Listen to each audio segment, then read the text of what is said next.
So hello everyone, last class में बेटा हमने पढ़ लिया था arithmetic mean, geometric mean, harmonic mean.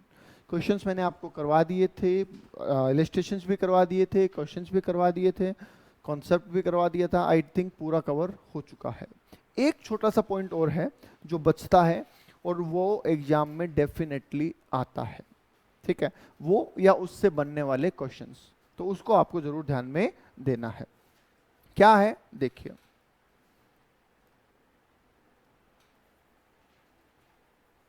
Change in scale और एक है चेंज इन ओरिजिन, ठीक है। एक है चेंज इन स्केल और एक है चेंज इन ओरिजिन, ठीक है। क्या है ये सुनिए। ऐसा ऐसे तरीके से बता देता हूं कि आपको याद रहे, ठीक है। ऐसे तरीके से बता देता हूं कि आपको याद रहे।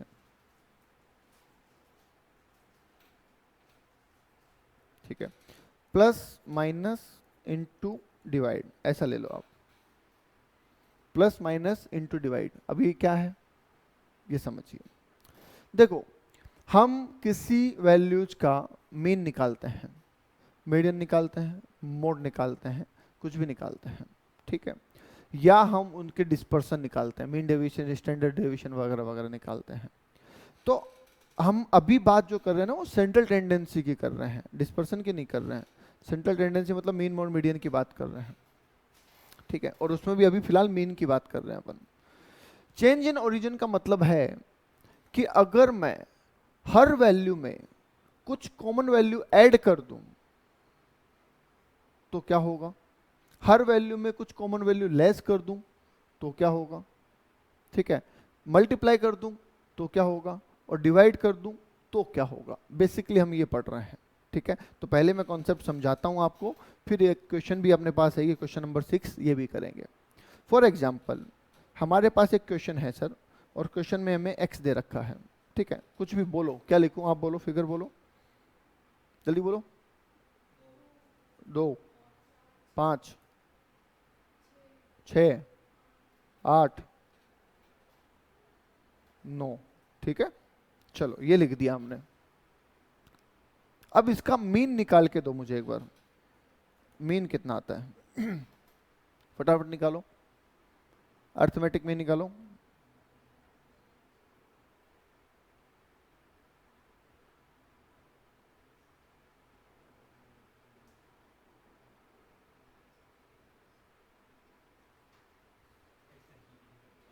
इसमें भी कैलकुलेटर चाहिए।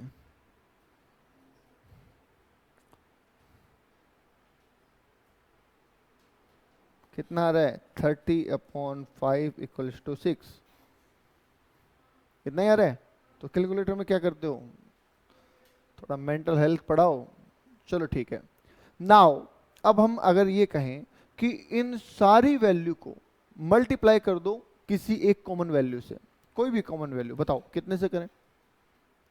सारी वैल्यू को मल्टीप्लाई करना है, कितने से करें, 1 से, 2 से, 3 से, 5 से, कितने से भी बोलो, 2 से कर दो।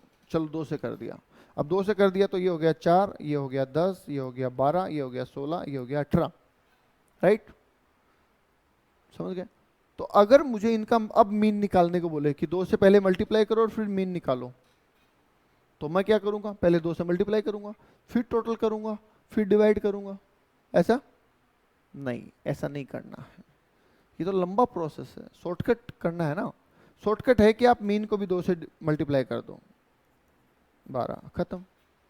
जितने से हर वैल्यू को मल्टीप्लाई किया उतने से ही मीन को भी मल्टीप्लाई कर दो, ठीक है। करके देख लो, ये मैंने आपको समझाने के लिए लिखा है। देखो टोटल करो इसका, 60 आ रहा है, 60 डिवाइड बाई 5 कितना आ रहा है, 12।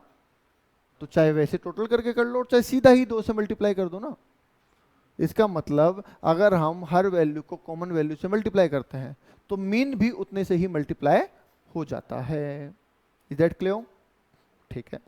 डिवाइड करके देखते हैं, बोलो सबको कॉमन वैल्यू से डिवाइड करना है, कितने से करें, 2 से कर देते हैं,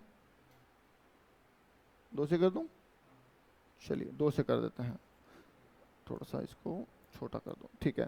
तो 2 से करेंगे तो ये 2 आ जाएगा, ये 5 आ जाएगा, ओ सॉरी मैंने उसको कर दिया, ओरिजिनल वैल्यू को करना है ना, ओरिजिनल को। तो 1 आ जाएगा, 2.5 आ जाएगा, 3 आ जाएगा, 4 आ जाएगा, 4.5 आ जाएगा। ओके, अब एक बार तो टोटल करके निकाल लो, एक बार डायरेक्ट निकाल देंगे। तो पहले तो टोटल करके निकालते हैं, बताओ टोटल कितना आ रहा है? 15 आ रहा है क्या? ठीक है, 15 डिवाइड बाई 5, आंसर कितना आता है? 3। अब एक बार सीधे करके देखते हैं कि अगर मैं ओरिजिनल मीन को ही 2 से डिवाइड कर देता तो कितना आता? 3 आता ना। तो बताओ अब आप एग्जाम में कौन सा तरीका लगाओगे? सीधा लगाओगे ना, कॉमन से मल्टीप्लाई हुआ तो मीन को मल्टीप्लाई कर दो, कॉमन से डिवाइड हुआ तो मीन को डिवाइड कर दो। ठीक है, अब प्लस माइनस पे आते हैं। इनको क्या बोलते हैं जो हमने अभी किया? चेंज इन स्केल, स्केल में चेंज हुआ है। अब करते हैं चेंज इन ओरिजिन, ओरिजिन में चेंज करते हैं। ओरिजिन में चेंज करने का मतलब कॉमन वैल्यू ऐड करना है। बताओ जी कितनी ऐड करूं? बड़ा लो, कुछ क्या 2 ले लो, 1 ले लो, कर रहे हो बावड़े। 18 ले लेते हैं, कुछ तो बड़ा सोचो, फिगर तो बड़ी सोचो। चलो 18 ले लो, 20 ले लूं, 40 ले लूं, 100 ले लूं, ऐसा बोलो ना कोई। चलो 18 ले लेते हैं। 18 ले लिया तो ये हो गया 20, ठीक है, ये हो गया 23, ये हो गया 24, ये हो गया 26 और ये हो गया 27। अब करो टोटल, टोटल करो भाई। 40 60 70 20 40 60 80 100 110 120 आ रहे हैं, देखो ये तो।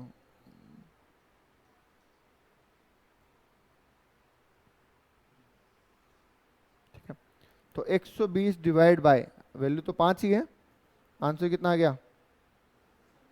नहीं 120 नहीं आ रहा, टोटल देखना है, पर कुछ गड़बड़ कर दिया अपन ने।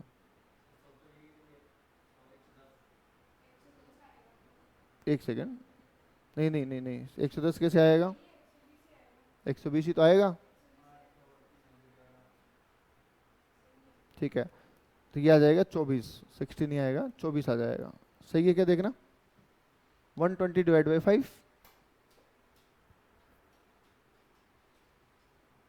ठीक है, अगर मैं सीधे ही 6 में 18 जोड़ देता तो भी तो 24 आ जाता। तो बात तो एक ही है।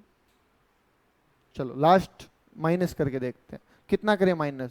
अब तो इनसे छोटी वैल्यू लेनी पड़ेगी ना, वरना तो नेगेटिव हो जाएगा। तो कर देते हैं -1। तो 2 में से -1 गया 1, 4 5 7 8, ठीक है, 10 25, टोटल 25 आ रहा है क्या?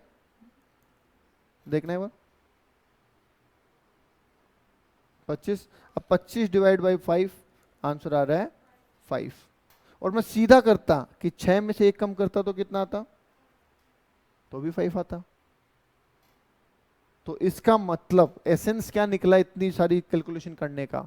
एसेंस ये निकला कि अगर आप मीन निकालने के लिए हर वैल्यू को एक कॉमन वैल्यू से मल्टीप्लाई करते हो तो मीन भी उतने से मल्टीप्लाई हो जाएगा, डिवाइड करते हो तो मीन भी उतने से डिवाइड हो जाएगा, प्लस करते हो तो मीन भी उतने से प्लस हो जाएगा, और माइनस करते हो तो मीन भी उतने से माइनस हो जाएगा। यही तो है इसका। बताओ कोई दिक्कत है तो बोलिए। ठीक है, तो चेंज इन स्केल और चेंज इन ओरिजिन दोनों से इफेक्ट होता है।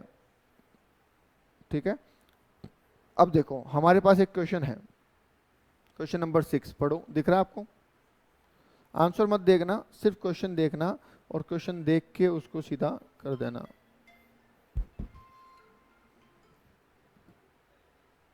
ओके, पढ़ो क्वेश्चन नंबर 6। एवरेज ऑफ, देखो ध्यान से पढ़ना जरूरी है, आप ये चीज नोट कर लो, चाहे आप फाउंडेशन कर रहे हो, इंटर कर रहे हो, चाहे फाइनल कर रहे हो, क्योंकि मैं तो तीनों लेवल पे पढ़ाता हूँ, मैंने तीनों लेवल पढ़े हुए हैं, है ना, मैं बन चुका हूँ, तो मुझे पता है। इंपॉर्टेंट है क्वेश्चन को ढंग से पढ़ना, वो नहीं कर सकते तो कुछ नहीं कर सकते, ये मान लो 20% आपके पास होने के चांस बढ़ जाएंगे अगर आप क्वेश्चन ढंग से पढ़ लेते हो।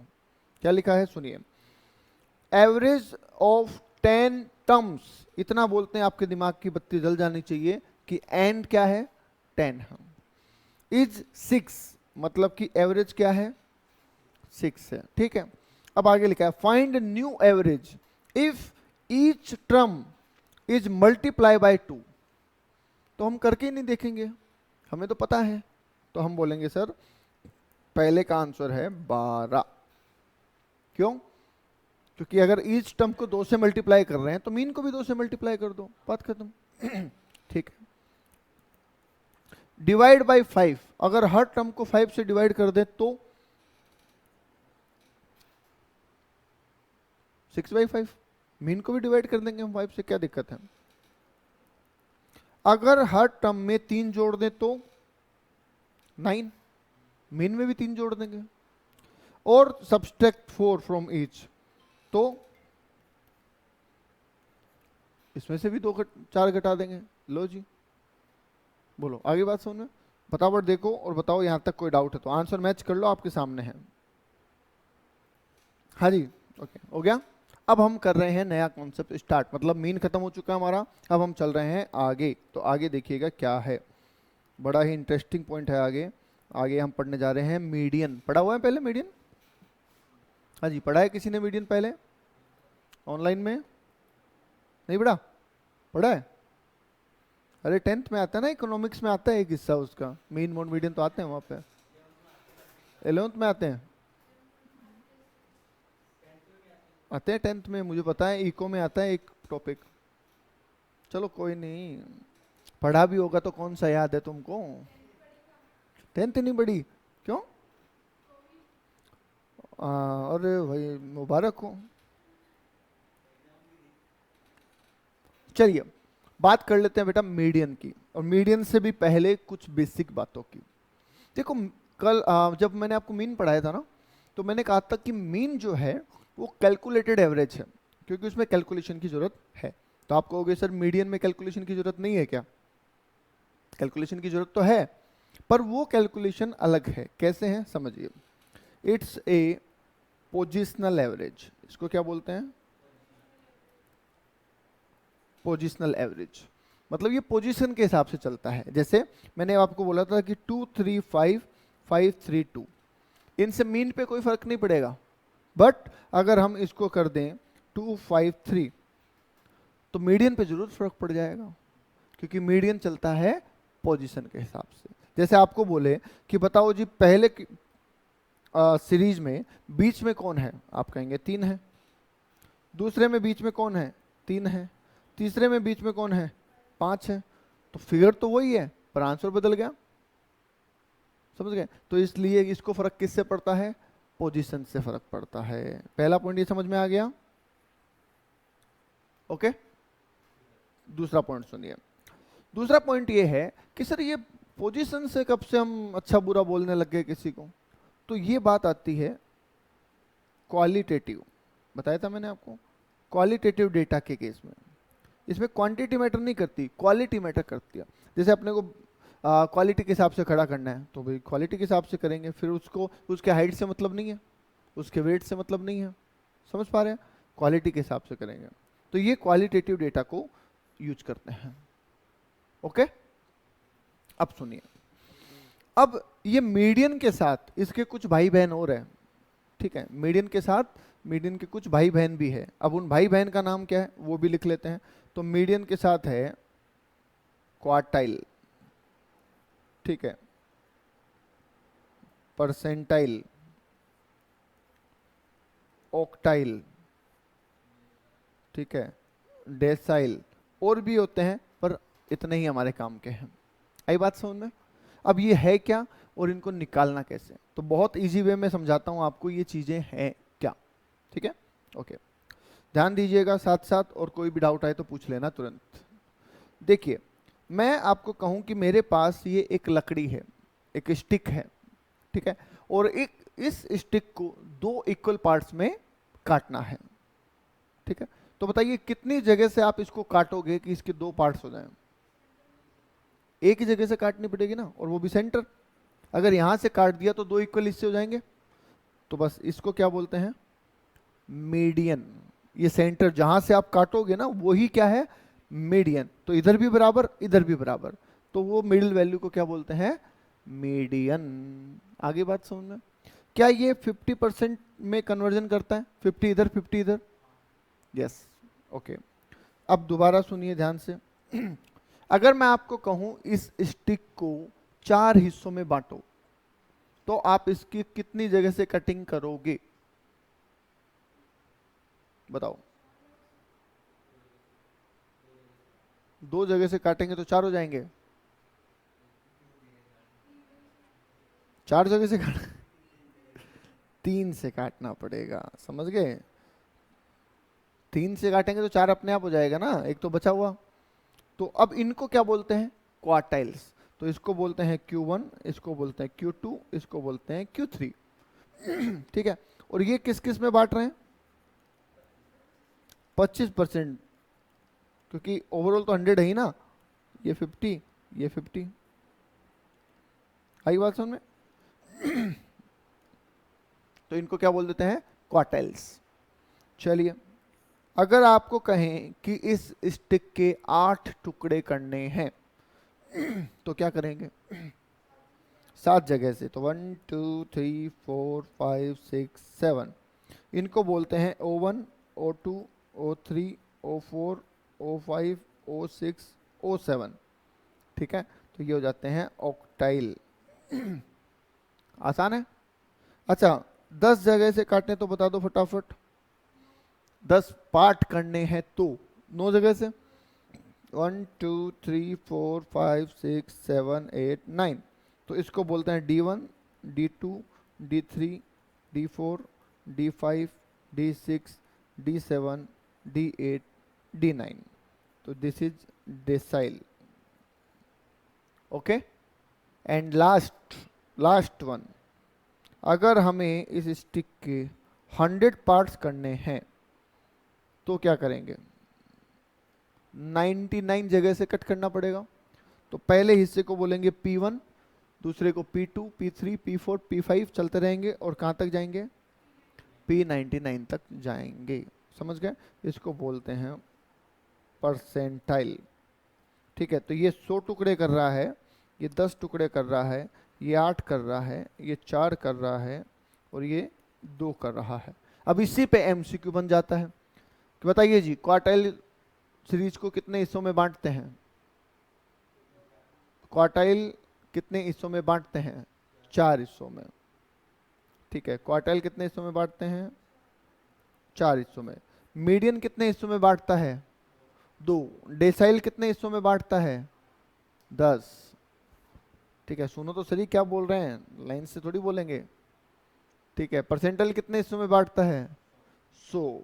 तो ये पोजीशन बन जाती है। एम आई राइट? क्लियर है? ओके। ठीक है। अब क्या होता है समझिएगा, ये यहां तक तो आपको बात समझ में आ गई, कितने हिस्सों में बांटेंगे, कितने हिस्से होंगे। ठीक है। अब समझिए आगे। अब समझिए आगे। देखिए M 50% हिस्सा कवर कर रहा है, 50 इधर 50 उधर। तो M Q2 जो है, Q2 ये भी तो 50% हिस्सा कवर कर रहा है। D4 है, ओ सॉरी O4 जो है, क्या ये भी 50% हिस्सा कवर कर रहा है? 8 में से 4। और D5 है, वो भी 50% हिस्सा कवर कर रहा है। और P50 है, ये भी 50% हिस्सा कवर कर रहा है। तो क्या मैं ये कहूं कि ये सारे इक्वल होंगे?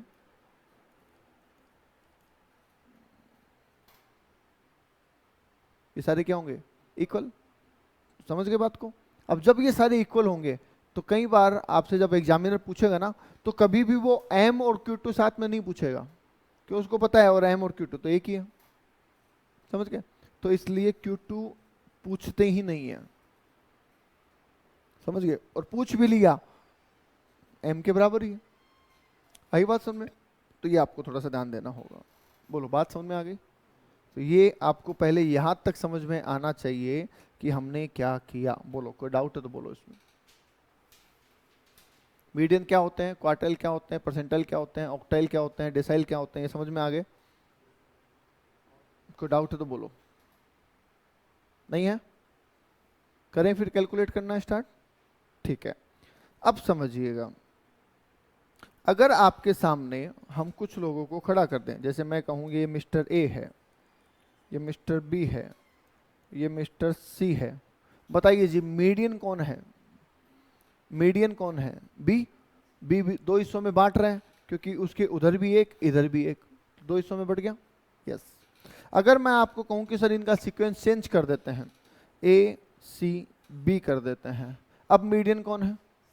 अब सी है क्योंकि सर ये सी में आ गया, चेंज हो गया ना।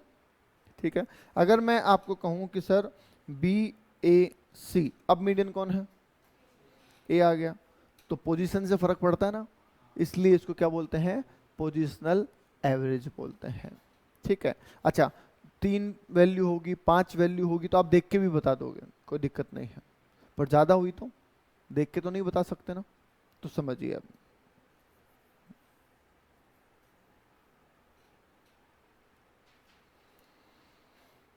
ओके।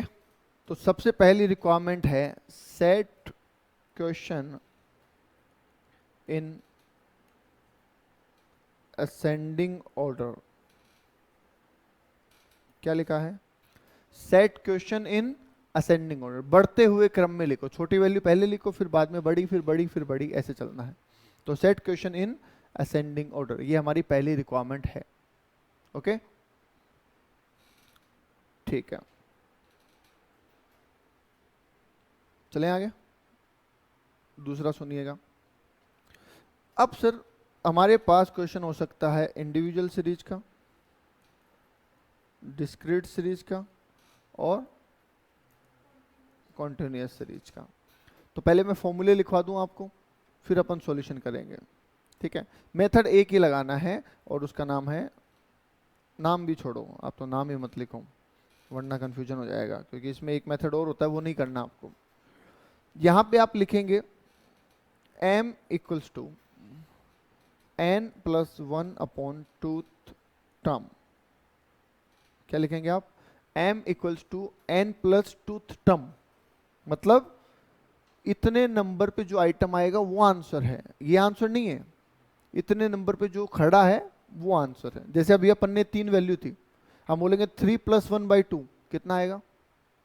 3+1 4 हो गए, बाई 2 मतलब 2 हो गए।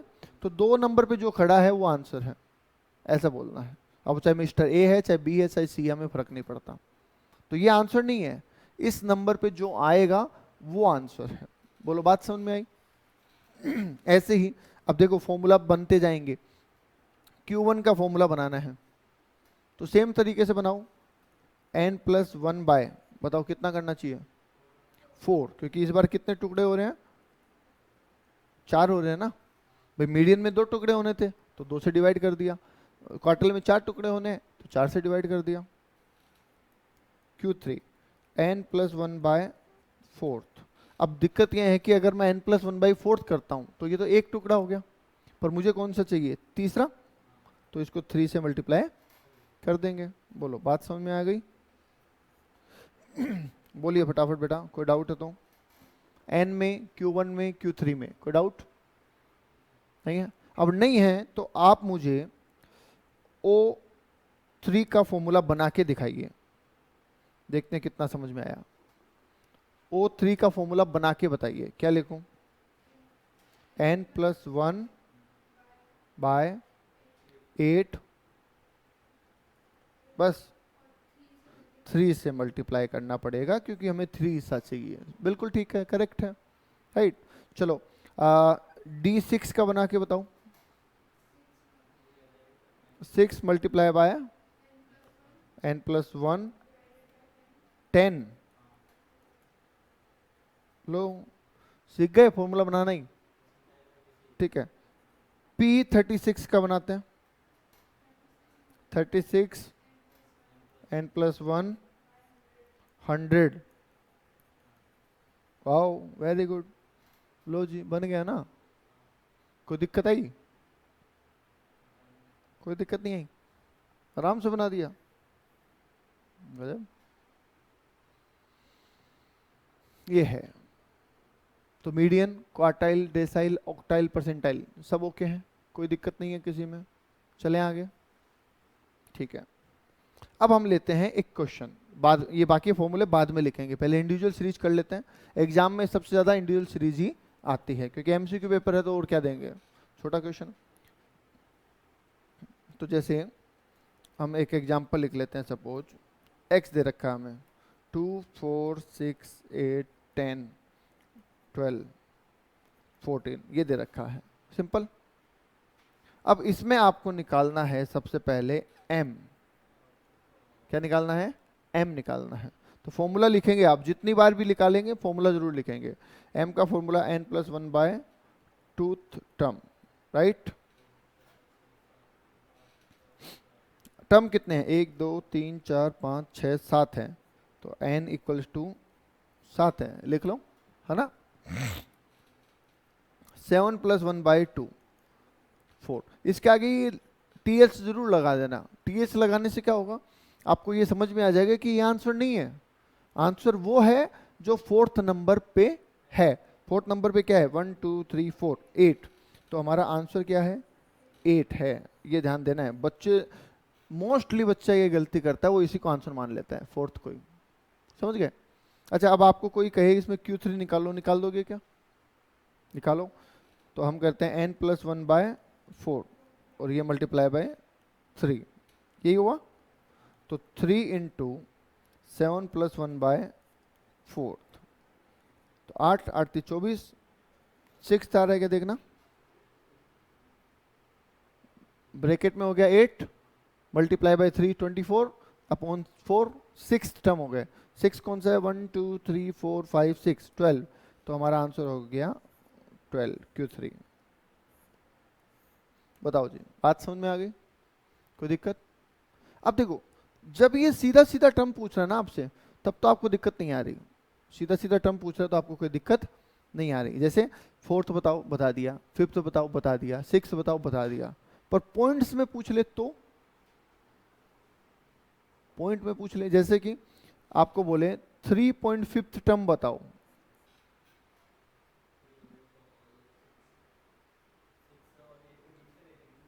तो देखो प्रॉब्लम आएगी। तो इसमें कैसे सॉल्यूशन करना है वो सुनिए।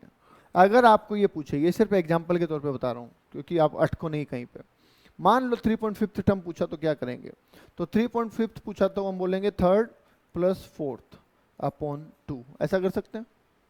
तीसरा टर्म और चौथा टर्म अगर दोनों को डिवाइड कर दे तो 3.5 आ जाता है दोनों के बीच का। तो अब देखो तीसरे नंबर पे कौन है,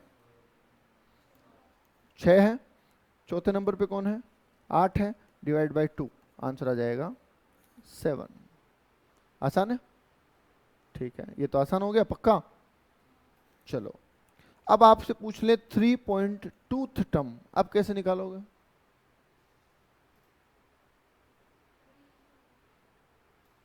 थ्री पॉइंट टूथ टर्म कैसे निकालोगे, अब तो ऐसे नहीं निकलेगा। तो अब देखो इसको कैसे निकालना है, ये मेरा आज का लास्ट पॉइंट है आपको समझाने के लिए, उसके बाद इंडिविजुअल सीरीज में कुछ नहीं बचेगा, ठीक है। इसको कैसे निकालना वो देखिए। देखिए जो फिगर कंप्लीट है ना, पहले उसको लीजिए। थर्ड टर्म तो पूरा है, तो पहले थर्ड टर्म को लीजिए यहाँ पे 6, ठीक है। अब वो लेने के बाद प्लस कीजिए 3 और 4 के बीच का 0.2, ऐसा बोल सकता हूँ, तीसरे और चौथे के बीच का 0.2 चाहिए मुझे, ऐसा बोल सकता हूँ ना मैं, क्योंकि 3.2 है, 3 तो पूरा ले लिया और 3 और 4 के बीच का 0.2 चाहिए, तो आप लिखेंगे 0.2 मल्टीप्लाई बाय, फोर्थ कौन सा है 8 और ये 6, इन दोनों के बीच का, तो बीच का मतलब डिफरेंस, और डिफरेंस का 0.2, तो हम यहाँ पे क्या लिखेंगे 6 + 0.4, तो आंसर हो जाएगा 6.4।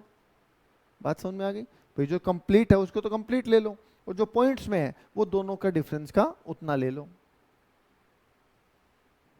बट चलो एक और मैं आपको पूछता हूं, जैसे आपको निकालना होता 4.8th टर्म, तो क्या करते हैं, 4.8 टर्म अगर निकालने को बोला जाए आपसे तो क्या करेंगे, पहले तो फोर्थ पूरा ले लो, फोर्थ कितना है पूरा बताना, 8, तो 8 तो पूरा ले लिया, प्लस कर देंगे कितना 0.8 किसका,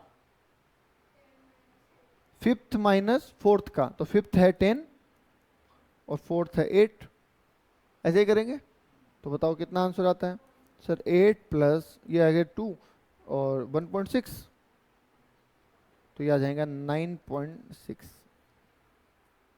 बताओ जी, बात समझ में आ गई? इस तरीके से करना है। क्लियर? ओके, चलिए देखते हैं, क्वेश्चन करते हैं तो और समझ में आएगा आपको।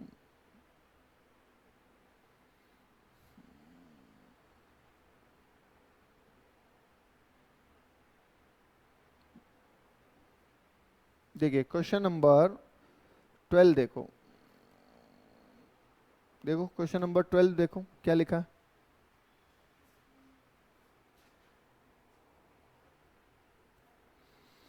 Question number 12, calculate m q1 q3। Question दे रखा है, ध्यान रहे सबसे पहले क्या करेंगे, असेंडिंग ऑर्डर में, असेंडिंग ऑर्डर में सेट करेंगे। तो ये देखिए असेंडिंग ऑर्डर में सेट कर दिया हमने, कर दिया। अब m निकालना है, टर्म कितने हैं, 1 2 3 4 5 6 7 8 9, तो n बराबर 9, ठीक है। m निकालना है, तो m निकालेंगे तो क्या करेंगे, n प्लस 1/2, तो 9 प्लस 1/2 कौन सा आएगा, फिफ्थ। तो अब नए वाले में से जो असेंडिंग में सेट किया ना, वहां से पहला दूसरा तीसरा चौथा पांचवा, आंसर हो गया 16। बोलो जी, ये रहा 16, मिल गया, ठीक है। Q1 निकालिए, तो n प्लस 1/4, तो 9 प्लस 1/4, तो आ गया 2.5। तो 2.5 मतलब 2 और 3 का हाफ, तो 2 और 3 क्या है, 11 13, 11 13 का हाफ कितना हो जाएगा, 12। कैसे किया, 11 प्लस 13/2। आगे बात समझ में, ये है। कोई डाउट है तो बोलिए, क्लियर है एकदम, डन। चलिए, तो ये आपका हो गया क्वेश्चन नंबर 12। देखो मैं फिर कह रहा हूं, रेक्टिफिकेशन नहीं, कॉन्सेप्ट पे चलेंगे, ठीक है, ओके। इंडिविजुअल सीरीज का था, इंडिविजुअल का कर लिया हमने, आप इसको एक बार फेयर में फिर से कर लेना। और देखते हैं कोई है क्या, ज़्यादा क्वेश्चन नहीं है आपके पास इसमें, बस यही क्वेश्चन है। एक लास्ट क्वेश्चन और है, ये भी मैं डिस्कस कर देता हूं। देखिए क्वेश्चन नंबर 20, कुछ नहीं करना पर इसमें कॉमन सेंस लगाना पड़ेगा। कैसे, सुनिए। ये बोल रहे हैं एक बैच में 15 स्टूडेंट थे, ठीक है, 5 फेल हो गए और जो पास हुए उनके नंबर ये हैं, तो मीडियन बताओ। अब दिक्कत ये है कि बच्चे तो थे 15, आपके पास नंबर है 10 की, तो मीडियन बता सकते हो क्या?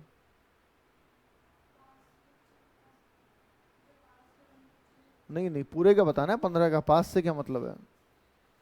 मीडियन तो क्या लिखा है देखो, ऑल 15 स्टूडेंट का मीडियन बताओ, तो बता सकते हैं नहीं बता सकते? बिल्कुल बता सकते हैं, पर कहा ना कॉमन सेंस, सिर्फ पढ़ाई काम नहीं आती, दिमाग और कॉमन सेंस जरूर काम आता है। कैसे, सुनिए। एक बार भूल जाइए फेल वाले बच्चों को, पास वाले के नंबर है उनको असेंडिंग ऑर्डर में लिखते हैं। देखो 4 5 6 6 7 7 8 8 9 9। देखो एक बार 10 हो गए क्या, 2 4 6 8 10 हो गए। ये तो वो बच्चे हैं जो पास हुए हैं। अब जो फेल हुए उनके नंबर कितने आए होंगे आपके हिसाब से, बताओ? 4 से तो कम ही आए होंगे ना, 4 वाला तो पास है। तो अगर असेंडिंग ऑर्डर में लिखना है तो मैं यहां पे लिख दूं x1 x2 x3 x4 x5, चलेगा? 4 से तो कम आए होंगे ना, तो 4 से पहले लिख दो ना, क्या दिक्कत है, लिख दिया हमने।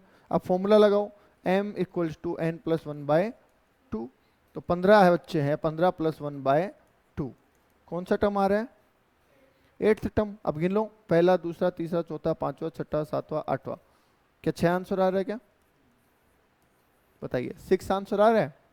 अब देखो अगर आप वहीं छोड़ देते ये सोच के कि अरे तो नंबर ही नहीं दे रखा, 5 कहाँ से लाएं, तो कैसे काम चलेगा एग्जाम में, समझ गए? तो 6 आंसर आ रहा है, चेक करो एक बार, आंसर दे नहीं रखा, कोई बात नहीं, 6 रहेगा आंसर। बोले कोई डाउट? तो ये तो मैंने करवा दिया है, और 13 भी मैंने करवा दिया है, ये 12 भी मैंने करवा दिया है, ठीक है। आपको क्या करना है फिर, जब सब हम ही करवा देंगे तो आप क्या करोगे भाई? देखते हैं कोई एग्जाम्पल है क्या, रुको।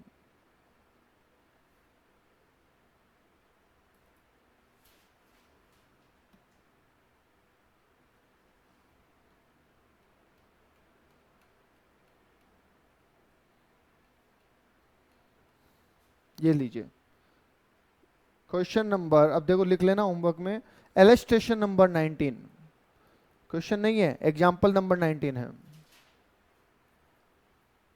ठीक है। और एग्जाम्पल नंबर 20 है, ये दो करने हैं। एग्जाम्पल नंबर 19 एंड 20, ये दो क्वेश्चन आपको करने हैं। ओके, आज के लिए इतना ही, थैंक यू।